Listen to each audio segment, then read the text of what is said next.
আসসালামু আলাইকুম ভিউয়ার্স, রেহেনা রান্নাঘরে আপনাদেরকে স্বাগতম। আশা করি দেশ ও প্রবাসে যায় যেখানে আছেন আল্লাহর রহমতে ভালো আছেন, সুস্থ আছেন। আজকে আমি আবার একটা দারুণ মজার রেসিপি নিয়ে চলে এসেছি। আজকে আমি খাসির মাংস দিয়ে কাচ্চি বিরিয়ানি রান্না করে দেখাবো। কাচ্চি বিরিয়ানির জন্য আমি একটা মশলা তৈরি করে নেব। এখানে আছে শাহি জিরা, জিরা, দারচিনি, গোলমরিচ, জয়ফল, লং, সাদা এলাচ, জয়ত্রী, একটা তেজপাতাকে আমি অর্ধেক করে নিয়েছি। আপনারা চাইলে এই মশলাটা পাটাও বাটতে পারেন, আবার ব্লেন্ডারেও গুঁড়া করে নিতে পারেন। আমি মশলাটাকে ব্লেন্ডারে গুঁড়া করে নিয়ে আসি। কাচ্চি বিরিয়ানির মশলাটা আমি ব্লেন্ডারে গুঁড়া করে নিয়ে চলে এসেছি। এবার আমি এটাকে এক সাইডে রেখে দেব। এখানে আছে কাঠবাদাম আর পোস্তদানা। কাঠবাদামটাকে হালকা গরম পানি করে ছিলে নিয়েছি। আপনারা চাইলে এটা পাটাও বাটতে পারেন এবং ব্লেন্ডারও বেটে নিতে পারেন। আমি এটাকে ব্লেন্ডারে বেটে নিয়ে আসছি। আমি এখানে 1 কেজি খাসির মাংস নিয়েছি। মাংসগুলোকে আমি রেগুলার কাট করে কেটে নিয়েছি, কারণ কাচ্চি বিরিয়ানিতে মাংসগুলো বড় দিলেই খেতে মজা লাগে।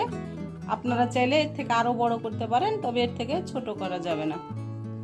এখানে আমি 250 গ্রাম পেঁয়াজের বেরেস্তা করে নিয়েছি। আমি এখান থেকে অর্ধেক পেঁয়াজের বেরেস্তা দিয়ে দেব।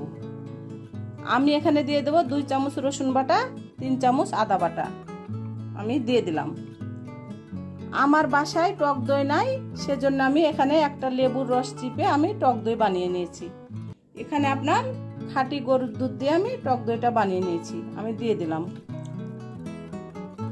আমি দিয়ে দেব স্বাদ অনুযায়ী লবণ, ধনিয়ার গুঁড়া 1 চামচ, মরিচের গুঁড়া 1 চামচ, হলুদের গুঁড়া 1/2 চামচ। আমি গুঁড়া মশলাগুলো দিয়ে দিলাম। আমি এখানে দিয়ে দিলাম 1 কাপ বেরেস্তা ভাজা তেল। বেরেস্তা ভাজা তেলটা দিতে অবশ্যই চেষ্টা করবেন, কারণ বেরেস্তা ভাজা তেলটা দিলে কাচ্চি বিরিয়ানিটা খেতে অসম্ভব মজা হবে। আমরা কাচ্চি বিরিয়ানির যে মশলাটা তৈরি করেছিলাম সে মশলাটা দিয়ে দিলাম। এখানে প্রায় 3 টেবিল চামচ কাচ্চি বিরিয়ানির মশলা আছে, আমি দিয়ে দিলাম। কাঠবাদাম আর পোস্ত দানাটা আমি বেটে নিয়েছি, আমি দিয়ে দিলাম। আমি এবার মাংসটাকে ম্যারিনেট করে নেব। মাংসটা ভালো করে হাত দিয়ে ম্যারিনেট করে নিতে হবে। মাংসটা আমার ম্যারিনেট করা হয়ে গেছে। এবার আমি মাংসটাকে এক সাইডে রেখে দেব। আমি এখানে চিনি গুঁড়ার আতপ চাউল নিয়েছি আপনার 500 গ্রাম। আমি চাউলটাকে পরিষ্কার করে ধুয়ে আমি ভিজিয়ে রেখেছি এটা 30 মিনিট। এটাকে আপনার পরিষ্কার করে ধুয়ে 30 মিনিট আপনি ভিজিয়ে রাখলে চালটা ফুলে ডবল হয়ে যাবে। আপনারা চাইলে এটা বাসমতি চাউল দিয়েও করতে পারেন, তবে আমি চিনি গুঁড়ার আতপ চাউল দিয়ে করব। চুলায় আমি হাঁড়ি বসিয়ে দিয়েছি, আমি পানি দিয়ে দিয়েছি। আমি এবার দিয়ে দেবো এখানে একটা তেজপাতা অর্ধেক করে নিয়েছি, দারুচিনি আর শাহি জিরা। আমি দিয়ে দেবো লবণ স্বাদ অনুযায়ী। এখানে দিয়ে দেবো রেগুলার তেল, সয়াবিন তেল। তেলটা দিলে আপনার রাইসটা খুব ঝরঝরা হবে। আমি এবার এটাকে ভালো করে ফুটিয়ে নিব। ভালো করে ফুটিয়ে নিয়ে আমি একেবারে ফিরে আসছি। আমি এবার ঢাকনাটা উঠিয়ে নিব। পানিটা আমার খুব ভালোভাবে ফুটে গেছে। আমি এবার দিয়ে দেব চাউল। আমি এবার চাউলটাকে ভালো করে নেড়ে চেড়ে চাউলটাকে 80% রান্না করে নিব। 80% রান্না করে নিয়ে আমি একেবারে ফিরে আসছি।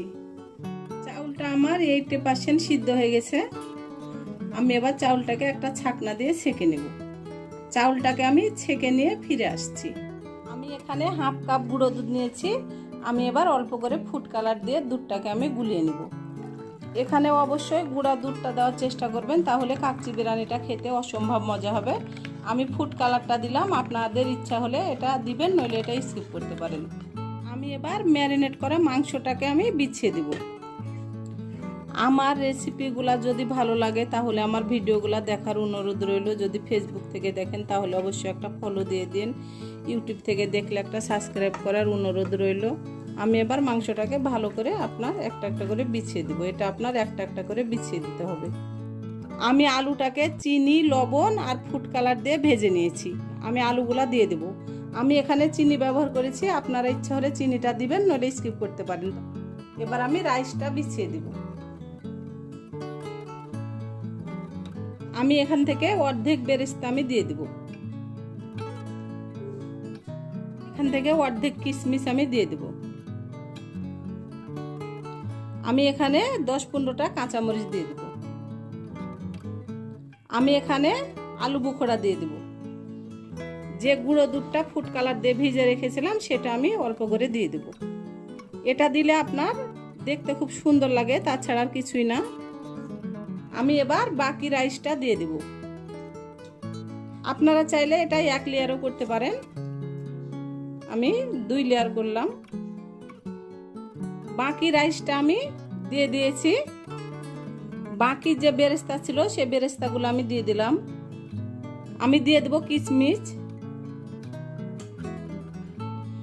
যে ফুড কালারটা আমি দুধ দিয়ে গুলে রেখেছিলাম সেটা আমি সম্পূর্ণ এবার দিয়ে দেব। আমি এবার দিয়ে দেব ঘি 2 চামচ। ঘিটা দিলে আপনার ফ্লেভারটা খুব সুন্দর আসবে। আমি একেবারে ঘরে থাকা মশলা দিয়ে ঘরোয়া পদ্ধতিতে আমি কাচ্চি বিরিয়ানিটা তৈরি করলাম। আমি দিয়ে দেব কেওড়া জল 2-3 চামচ। আমি দিয়ে দেব গোলাপ জল 2-3 চামচ।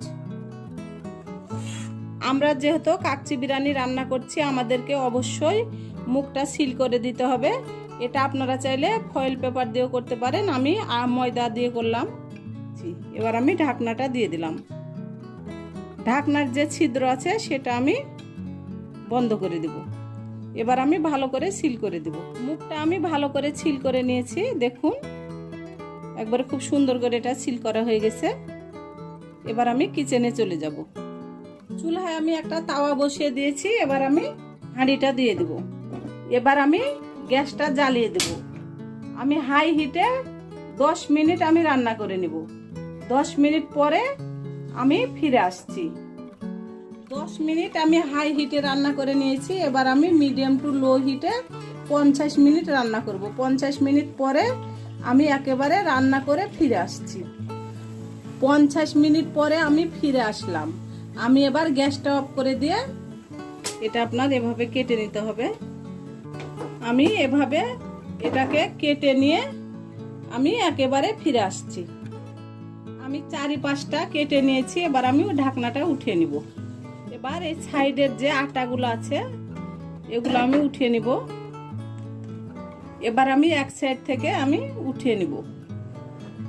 আমার রাইসটা দেখুন কি ঝরঝরা হয়েছে, আমার নিচে এক ফোঁটাও পোড়া লাগেনি। আমি উঠিয়ে নিয়ে আপনাদেরকে আমি পরিবেশন করে দেখাচ্ছি।